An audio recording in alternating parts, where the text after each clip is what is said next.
Good morning, or depending when you're watching this, good afternoon, good evening, or good night. My name's Ross, and as always told, I had a voice radio, so today we're going to be looking at an interesting development in the Pokemon trading card game.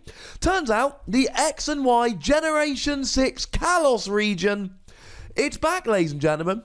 It's back to play. We've also got an interesting discussion as to which new Froakie is better, but for the time being, let's talk about Pokemon X and Y. Now, of course, Pokemon X and Y isn't particularly old. I mean, the Breakthrough set is the beginning of our current format. So we've still got Pokemon X and Y sets, which are legal in the format at the moment, which is a little bit weird to me, but apparently it's coming back, you see. And I've done a bunch of videos on these cards in the past couple of weeks. But if you look at the cards that are coming in the upcoming Forbidden Light set, we see a huge leaning over to the Kalos region, Pokemon X and Y. We see that there's a new Dedenne coming out. Now, I quite like the Dedenne. If you've got a lightning Pokemon on the bench, it does 60 damage for a double colourless energy. Add a choice band, and that means that your dragon Pokemon, like Dialga for instance, are going down.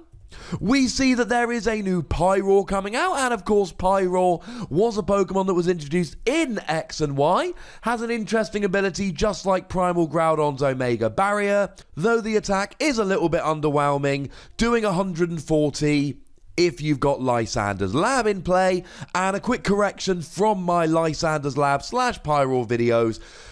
Of course, Lysander's Lab means that all of your, well, all the tools in play, yours and your opponent's, have no effect.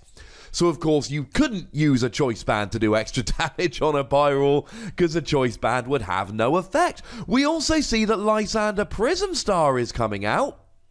And, of course, Lysander, well, he was kind of the big bad guy in the Kalos region in X and Y. So, yeah, that certainly seems like X and Y is coming back into the fray.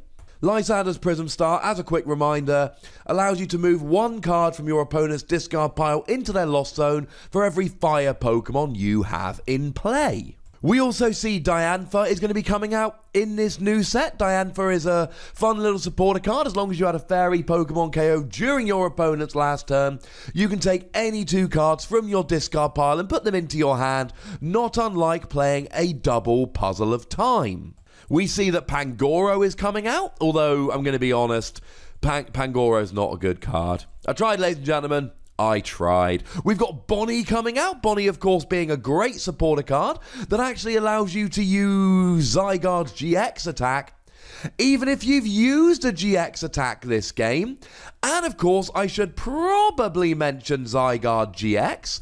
Zygarde GX looks like it could be a really good GX Pokemon that's coming out. For just a double colourless energy, you do 50 damage and attach 2 fighting energy from your discard pile to Zygarde. And of course, being a fighting Pokemon, you get all kinds of things like strong energy that you can use to add a whole bunch more damage. Then, of course, the GX attack does 150 and makes it immune to Pokemon EXs and GXs on your following turn. But of course, you can use Bonnie here to cycle this over and over and over again. In theory, using this every turn to give yourself immunity for the entire game, if you so wish. And I should also give a quick shout out to the new Sylveon card. I'm a big fan of the new Sylveon card for a single energy, and don't forget the Energy Evolution Eevee. So if you go second, you can attach a fairy energy and immediately evolve up and get going. You look at your opponent's hand, discard a supporter card you find there and use it as the attack. Now, this all goes to show that the X and Y region, Kalos Generation 6, really is the theme of Forbidden Light. And given that Generation 4, Diamond and Pearl, was very much the theme of Ultra Prism, then at least in the short term, it really does look like we are getting each of our main sets being themed after a particular region in the Pokemon world.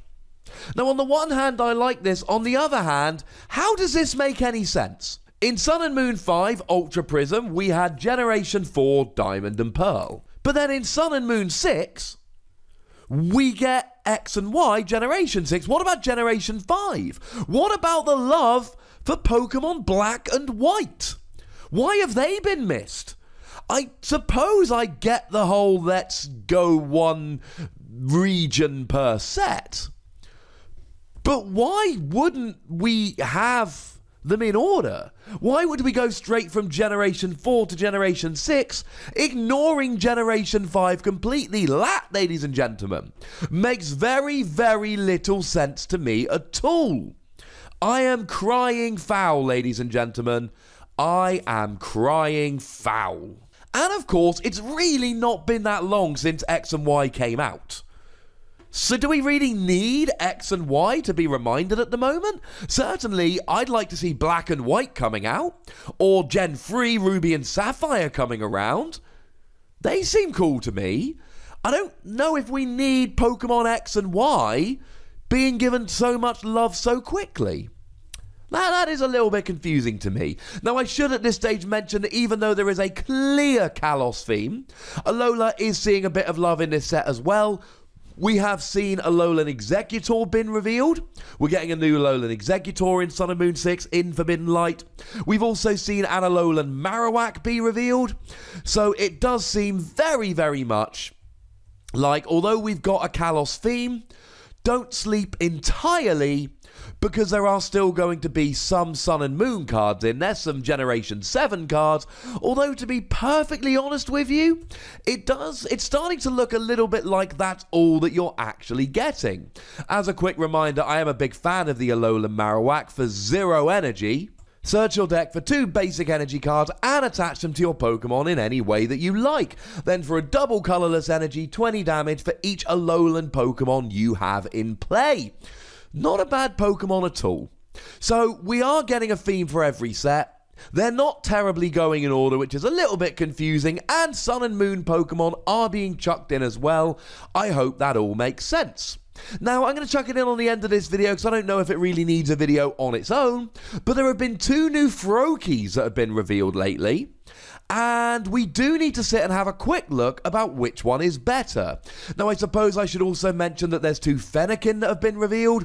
One's got 70 HP, play the 70 HP one. The retreat costs are the same, weakness are the same, one's got 70 HP. When you've got Pokemon like Buzzwole running around, or Pokemon like Tapu Koko running around, whose attacks soon add up to 60, you need the extra 10 HP more than you need anything else. One of them does have quite a nice attack, 1 fire energy, 30 damage, and discard an energy attached to Fennekin, which will actually get a 1-hit KO on any fire weak 60 HP Pokemon, like for instance Rowlet and Beldum, but just to be clear, you play the 70 HP one. Maybe one of the 60 HP one as an attacker, but that's kind of pushing it.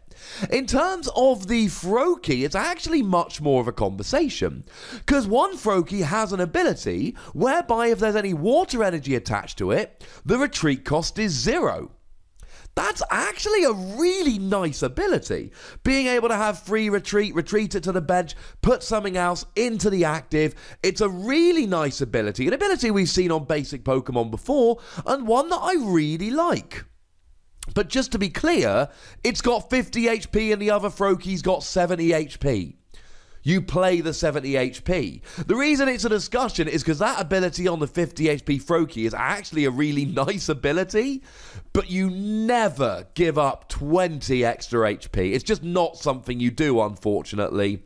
You kind of have to roll with it. Sorry, ladies and gentlemen, you've got to go to 70 HP Froakie.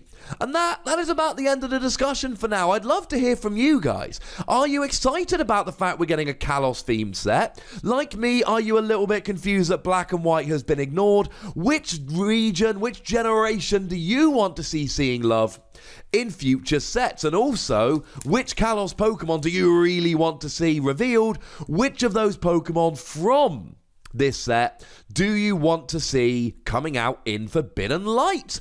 Let me know in the comment section. Go nuts! but be nice. Make sure you like this video, subscribe to this channel, follow me on Twitter at the Wassy, and Twitch for some live action at twitch.tv/PTCGRadio. If you want to support the channel, get some bonus podcasts and so on, head on over to patreon.com/PTCGRadio. That's where you can do that. But by far the most important thing, as always, is to look after yourselves until next time. Thank you very much for watching. My name's Ross, and you've been watching PTCG Radio.